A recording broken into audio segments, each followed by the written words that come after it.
आज हम लोग केमिस्ट्री का जो सबसे बेसिक चैप्टर है मोल कॉन्सेप्ट वो स्टार्ट करने जा रहे हैं।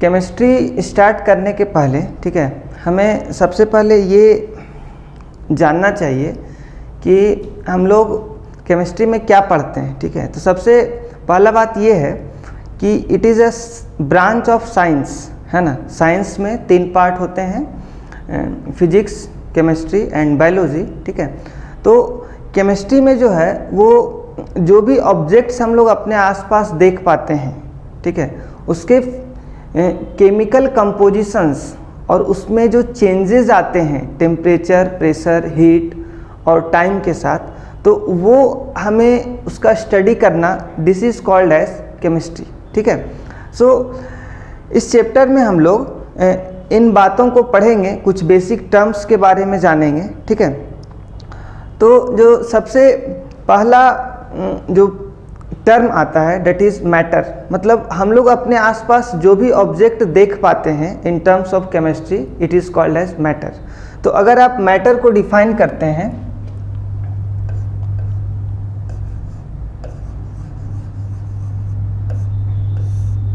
अगर आप मैटर को डिफाइन करते हैं, सो you can right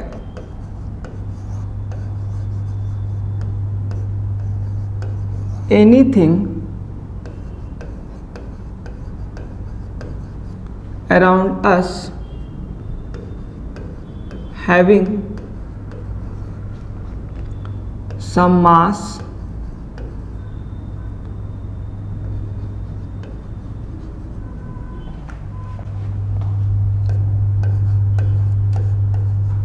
volume and occupy space is called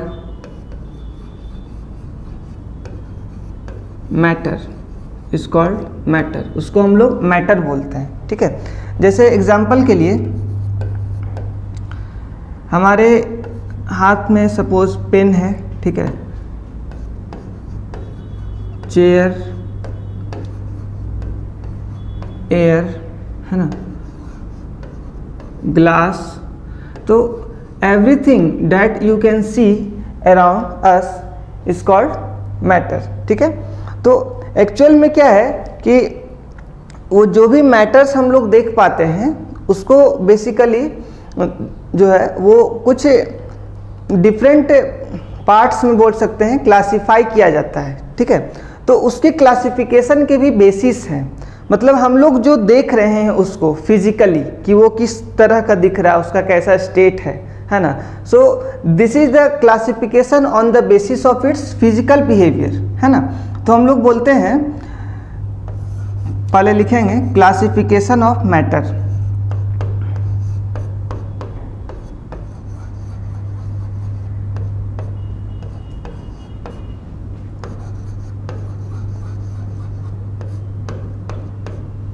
ठीक है, तो अगर हम लोग मैटर को क्लासिफाई करते हैं, सो you can say first on the basis of its physical behaviour,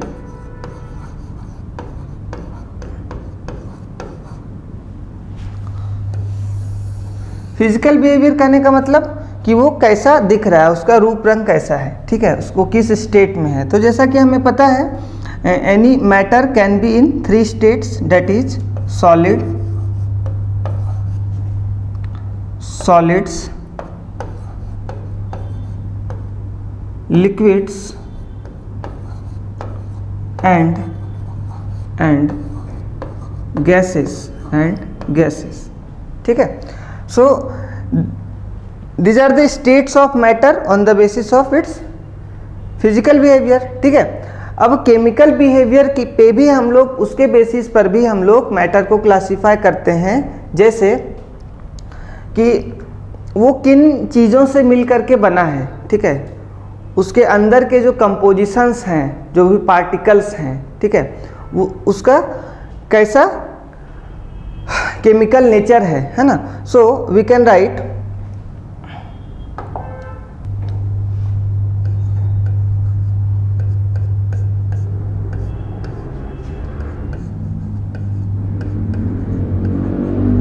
on the basis of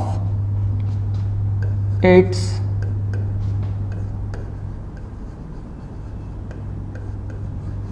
chemical behavior, ठीक है, केमिकल बिहेवियर के बेसिस पे क्लासिफाई करना। तो अगर वो मैटर जो है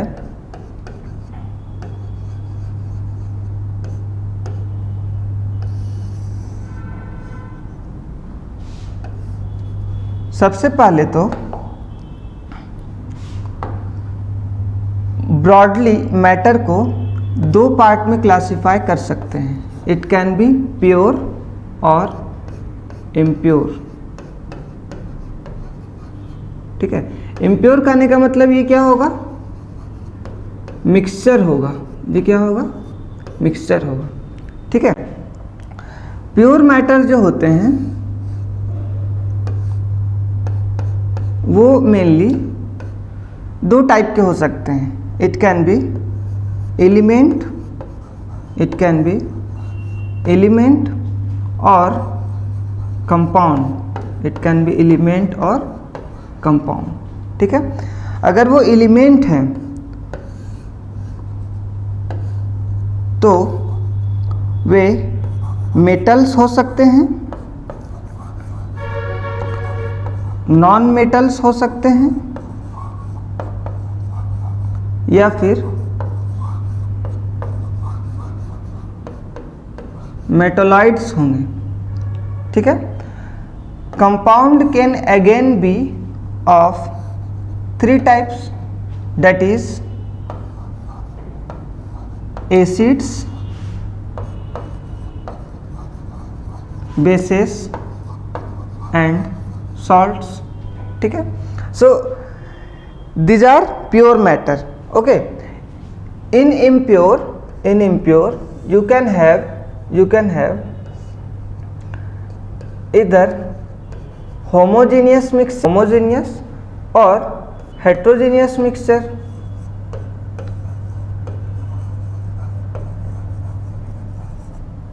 ठीक है। so this is the classification of matter on the basis of its chemical behavior, okay.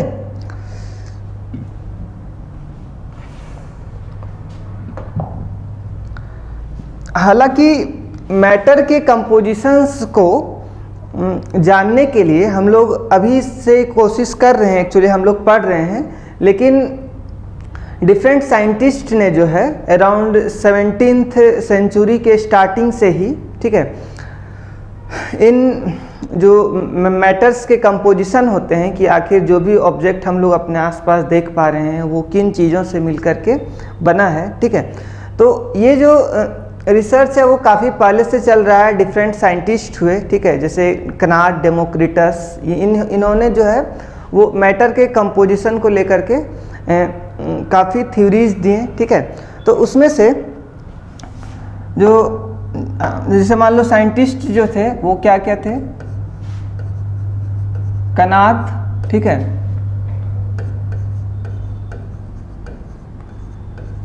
Democritus,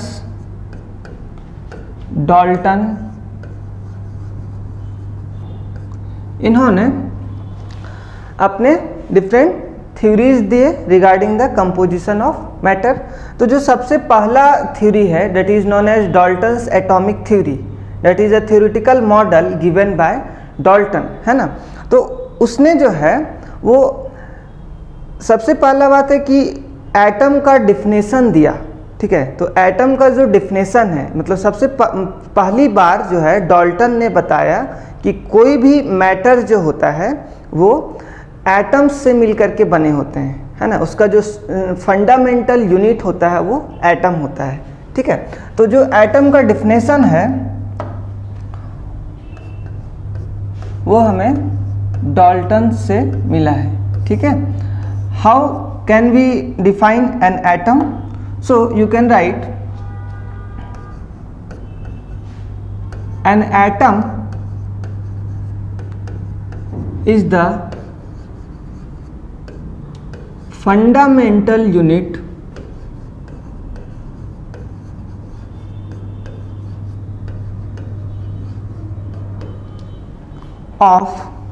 of any matter, okay, which can neither be created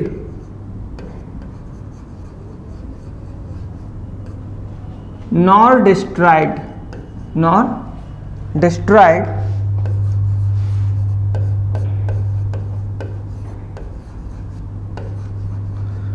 during any chemical or physical change.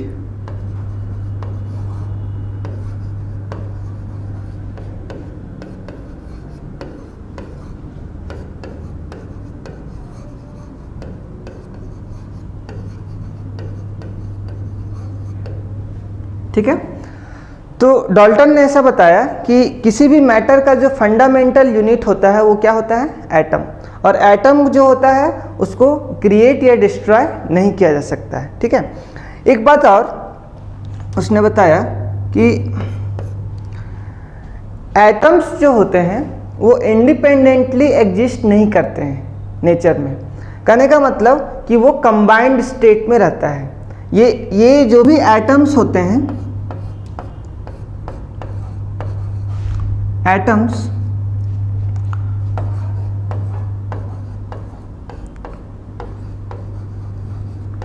do not exist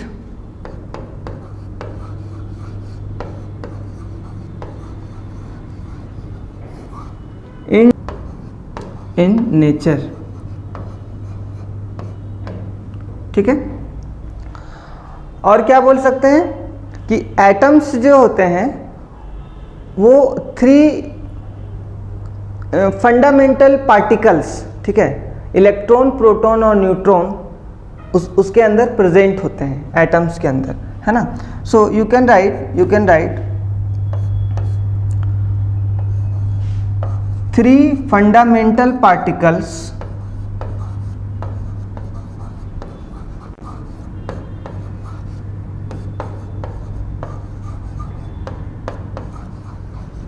that is electron, proton and neutrons are present inside the atom.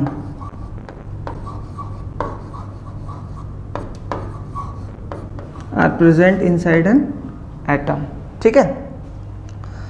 तो ये जो 3 fundamental particles होते हैं actually यही atom को constitute करता है, ठीक है। अब हम लोग सो इट लुक्स लाइक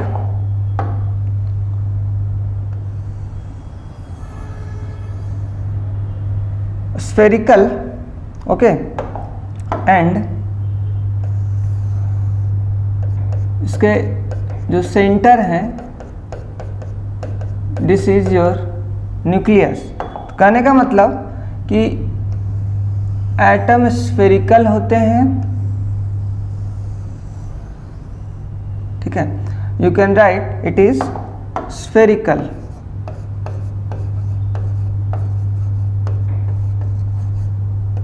ठीक है।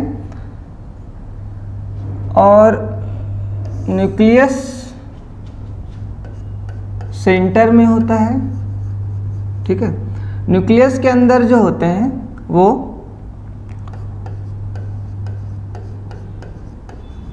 प्रोटॉन्स और न्यूट्रॉन्स प्रेजेंट रहता है, जिसको एक साथ जो है इसको कलेक्टिवली न्यूक्लियॉन्स भी बोलते हैं, कलेक्टिवली न्यूक्लियॉन्स भी बोलते हैं। मतलब न्यूक्लियस के अंदर जो भी पार्टिकल प्रेजेंट है, fundamental particle, that is called as nucleons. ठीक है। उसके बाद इलेक्ट्रॉन जो होते हैं वो डिफरेंट ऑर्बिट्स में होते हैं। ठीक है, डिफरेंट ऑर्बिट्स में जो है वो क्या रहते हैं, इलेक्ट्रॉन। ये क्या है हमारा, एक्चुअली ऑर्बिट है, ऑर्बिट है ना। और ऑर्बिट जो होते हैं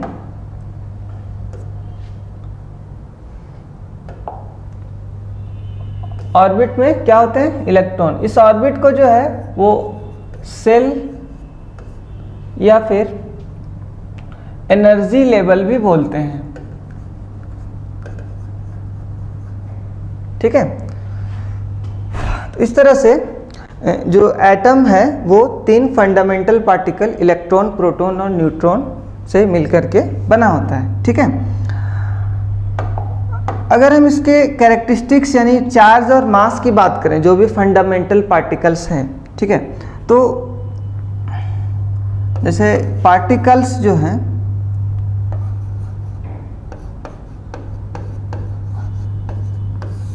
वो क्या है, इलेक्ट्रॉन,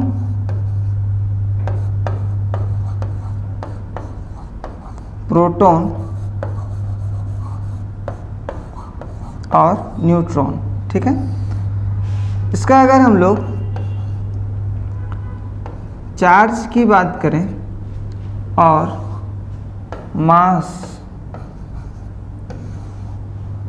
तो इलेक्ट्रॉन्स जो होते हैं वो नेगेटिवली चार्ज होते हैं। ठीक है, इलेक्ट्रॉन्स जो होते हैं वो क्या होते हैं, negatively charged, and the magnitude of charge is 1.6 into 10 to the power -19 coulomb, while proton is positively charged but the magnitude is same as that of electron.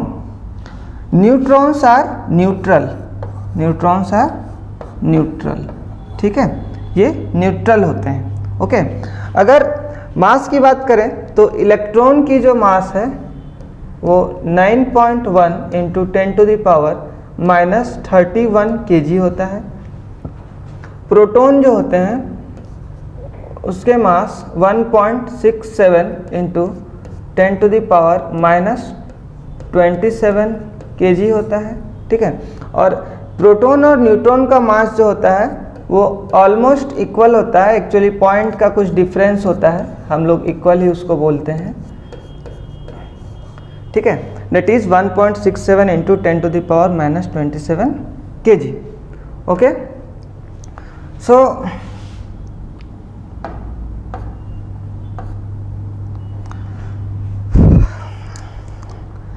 Charge and mass of this, हम लोग देखते हैं कि atomic mass क्या होता है। ठीक है, मतलब कि हमें इस चैप्टर में एक्चुअली मोल के बारे में पढ़ना है, लेकिन कुछ बेसिक टर्म्स जो हैं वो हमें आना चाहिए। ठीक है ना, उसके बाद ही हम लोग मोल को समझ सकते हैं या मोलर मास से उससे रिलेटेड जो भी बात है उसको समझ सकते हैं।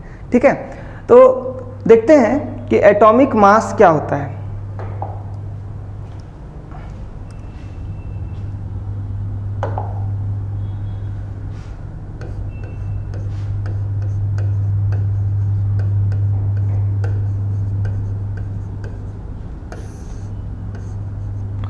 जैसा कि हम लोग इसका नाम से भी देख सकते हैं, एटॉमिक मास है ना, तो this is the mass of one atom of any element in AMU।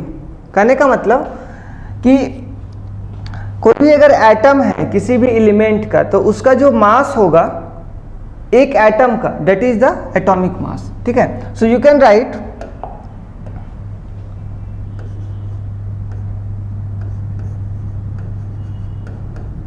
atomic mass is the mass of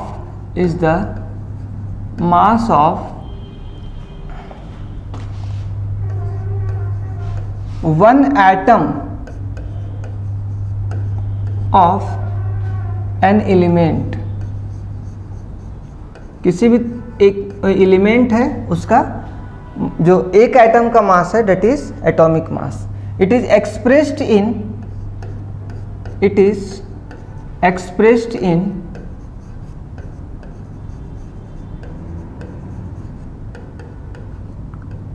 AMU. It is expressed in AMU. ठीक है, इसे AMU में एक्सप्रेस किया जाता है. जैसे देखो, अगर हम लोग एग्जांपल लें, ठीक है, तो एक एलिमेंट है सोडियम जिसको Na सिंबल से रिप्रेजेंट करते हैं. ठीक है, तो सोडियम जो होता है इसका 2311. ठीक है, तो इस तरह से हम लोग किसी एलिमेंट को रिप्रेजेंट करते हैं दैट इज 1123. ठीक है, तो this 11 is the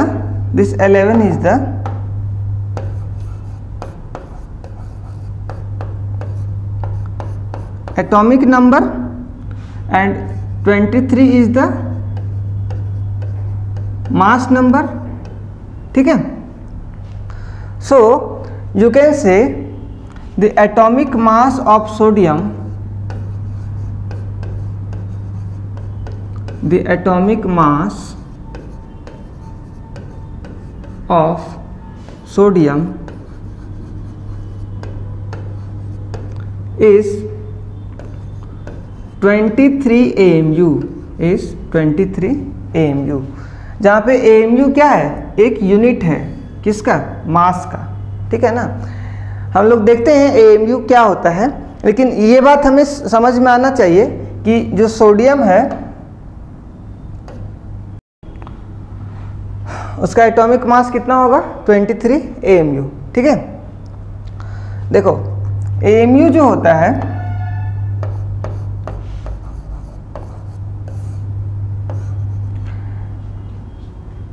इसका फुल फॉर्म होता है atomic mass unit. Atomic mass unit. ठीक है, जिस तरह से किलोग्राम, ग्राम मास का यूनिट होता है, उसी तरह से AMU भी जो है ये मास का यूनिट है. ठीक है ना, मास को रिप्रेजेंट करने के लिए. लेकिन ग्राम और किलोग्राम जो होता है वो मैक्रोस्कोपिक ऑब्जेक्ट्स को के लिए यूज होता है, लेकिन AMU जो है वो क्या होता है कि जो माइक्रोस्कोपिक ऑब्जेक्ट्स जैसे मान लो कि एटम्स, मॉलिक्यूल्स, इन सब इलेक्ट्रॉन, प्रोटॉन्स, उसके मास को बताने के लिए AMU यूज करते हैं, जिसको बोलते हैं एटॉमिक मास यूनिट. तो you can write down here it is a mass of, it is a unit of, it is a unit of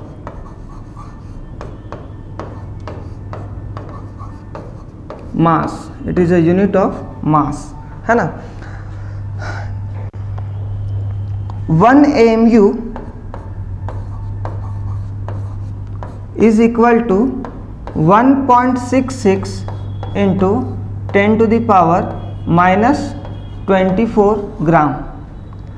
ये जो है वो वैल्यू हमें याद रखना है. कहने का मतलब कि जिस तरह से 1 kg में 1000 ग्राम होता है, तो ये बात हमें पता होता है. ठीक है ना, ये इसी तरह से यहाँ पे 1 AMU is equal to 1.66 into 10⁻24 gram होता है. ये बहुत ही स्मॉल मास है बोल सकते हो. ठीक है, अब ये कैसे आया, ठीक है, हमें ये कि ये जो वैल्यू है वो कैसे आ रहा है. ठीक है, तो AMU यानी कि 1 AMU को कैसे डिफाइन किया जाता है वो हम लोग सबसे पहले देखते हैं.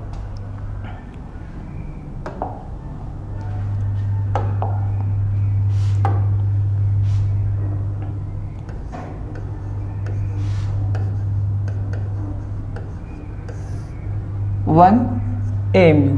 ठीक है,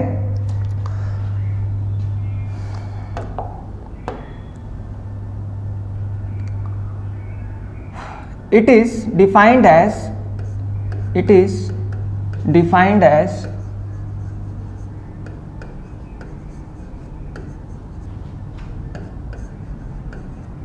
the 1/12th of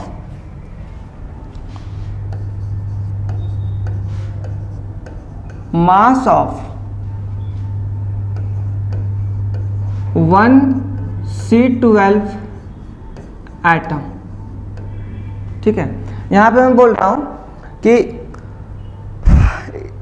C12 atom के मास के 1/12वां भाग यानी 1/12 पार्ट को 1 AMU बोलते हैं। ठीक है, C12 क्या है? तो कार्बन जो होते हैं, कार्बन एलिमेंट, उसके 2 आइसोटॉप्स मिलते हैं, है ना। नेचर में जो है वो 2 आइसोटॉप्स देखने को मिलता है, C12 और C14। ठीक है, तो आइसोटॉप समझते हो ना। आइसोटॉप्स जो होते हैं, इसको तुम अलग से नोट कर सकते हो। आइसोटॉप्स जो होते हैं, having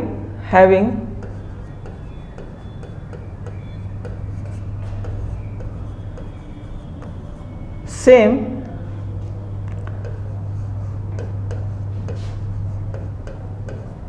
atomic number but different mass number,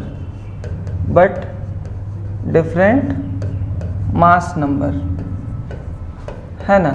तो वैसे एलिमेंट्स जिसका एटॉमिक नंबर सेम होता है और मास नंबर डिफरेंट होता है, उसको क्या बोलते हैं? आइसोटॉप्स। ठीक है, जैसे ये कार्बन 12, कार्बन 14 आइसोटॉप्स हैं। ठीक है, उसी तरह से आप बोल सकते हो हाइड्रोजन 1 है ना, हाइड्रोजन 1 2। इस तरह से क्या है कि हाइड्रोजन का एटॉमिक नंबर यहाँ पे सेम है और उसके 2 आइसोटॉप्स हैं। क्या क्या है? हाइड्रोजन, जिसको प्रोटियम भी बोलते हैं, जिसको क्या बोलते हैं? प्रोटियम।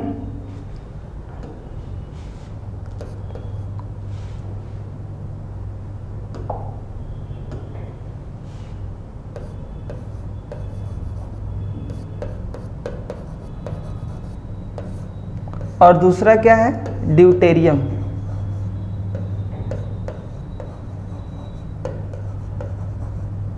ठीक है, सो इस तरह से हम लोग देख रहे हैं कि आइसोटॉप्स क्या होता है?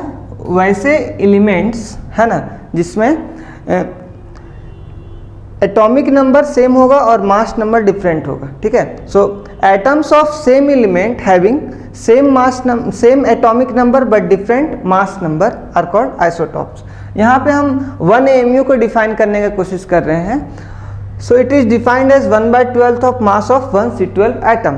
कहने का मतलब कि जो 1 AMU होता है, you can write 1 AMU, this is 1/12 of mass of 1 C12 atom. ठीक है, ऐसा हम लोग बोल रहे हैं। ये 1/12 जो है वो अपने प्लेस पे है, मास ऑफ 1 C12 एटम। ठीक है, तो किसी भी एटम का जो मास होता है वो उसके न्यूक्लियस के कारण होता है। ठीक है, क्लास 9-10 में ये बात पढ़ते हैं कि जो मास है किसी एटम का वो सेंटर पे कंसंट्रेटेड होता है। ठीक है, रदरफोर्ड बोर्स ने भी बताया इस बात को। ठीक है, तो सेंटर में क्या होता है? न्यूक्लियस। और न्यूक्लियस में फिर क्या प्रेजेंट होते हैं? तो प्रोटॉन और न्यूट्रॉन्स। तो एक्चुअल में जो मास होता है किसी एटम का वो प्रोटॉन्स और न्यूट्रॉन्स के कारण ही होता है। ठीक है, so the number of protons and neutrons present in an atom will give you the mass of an atom। ठीक है, सो कार्बन 12 जो एलिमेंट का एटम है, ठीक है, उसमें टोटल 12 न्यूक्लियॉन्स प्रेजेंट है, मतलब प्रोटॉन्स और न्यूट्रॉन्स जो हैं वो कुल मिला के कितने हैं? 12। सो you can say 12 multiplied by mass of 1 nucleon, mass of 1 nucleon. Nucleon means वो क्या है? इधर प्रोटॉन और न्यूट्रॉन। ठीक है, और 12 क्या हुआ? कैंसिल हो गया। ठीक है, तो हम लोग ये देख सकते हैं